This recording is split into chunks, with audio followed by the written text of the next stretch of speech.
This story is by Dragon of Blue Fire. This story is called The Mansion on Ash Street.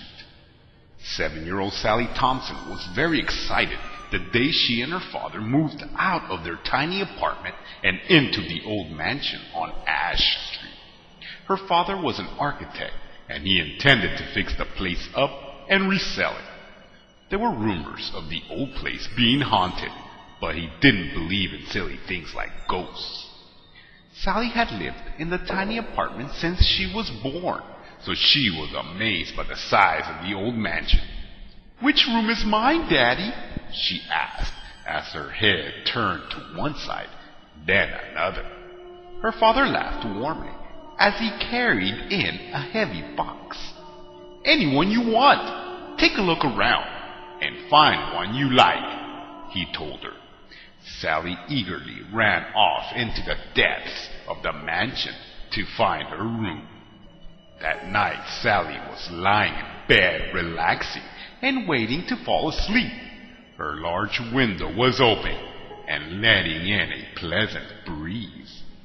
Just as Sally was about to fall asleep, she heard a voice. "Get out!" She sat up straight in bed and looked around, but saw no one. Then she heard a hoarse whisper right next to her ear. "Or join us." Sally let out a terrified scream and shouted for her father. Her father ran in, turned on the light, and asked, "Sally, what's wrong?" Sally told her father what she'd heard. Her father sat down on the bed and hugged his daughter. "Oh, Sally, you're just nervous because it's your first night in your new room. The moaning was just this old house settling like old houses do. And the whispering was just the wind. The words were only in your imagination," he assured her. He was so sure that Sally believed him and calmed down. Her father kissed her goodnight, tucked her back in, turned off the light, and went back to bed.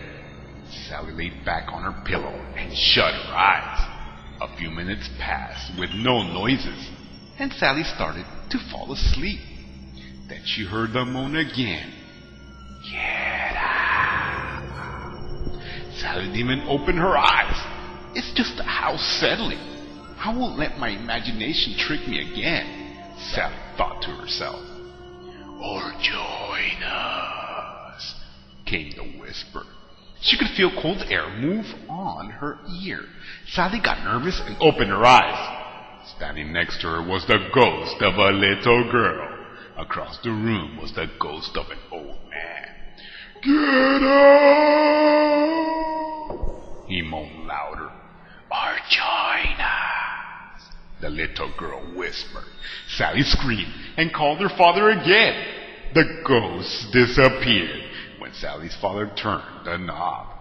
Sally was crying and shivering in fear as she told her father what she saw. "It was just a nightmare, Sally," he told her. This time Sally refused to calm down. "Can I sleep with you tonight?" she asked. Her father sighed. "All right, but you must promise me you'll sleep in your own bed tomorrow night." Sally promised, and her father carried her into the room. The next night, Sally's father tucked her into bed and kissed her goodnight. It was only a few minutes before Sally screamed and called him again. "I cannot keep doing this," he said to himself. "I know. Tonight I will leave her alone. When she wakes up in the morning, she will see that there was nothing to be afraid of." So he let Sally call. The cries grew softer and weaker, then stopped completely. Her father smiled and went back to sleep. In the morning, he went to wake up Sally for breakfast. She was lying in her bed with a blanket drawn up to her chin. "Sally, wake up, sleepyhead," her father said cheerfully. Sally didn't stir, so he took the blanket and pulled it off. Then it was his turn to scream. Sally's neck was covered in bruises. She had been strangled to death.